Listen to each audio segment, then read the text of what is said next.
شاید باورت نشه که تو تهران هم استخری هست که میتونی به صورت خصوصی و تماما VIP اجارهش کنی.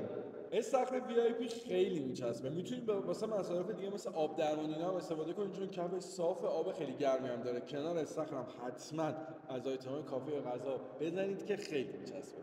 از همه آپشن‌ها استخر مثل سونا، جکوزی میتونید استفاده کنید، تخت ماساژ دارن، آموزش شنا، آب درمانی خیلی کامله و اینکه واقعا ترتمیز و مرتب و شما استخر یه هتل 5 ستاره رو دارید رزرو میکنید.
مبلغ استخر 1,500,000 تومانه که اگه سونا جکوزی هم بخواین اضافه بشه میشه 2,200، ولی تمام آیتم‌های غذایی، قلیون، آیتم‌های نوشیدنی هم تو سونا جکوزی و استخر میتونید نوش جان کنید. جاتون خالی.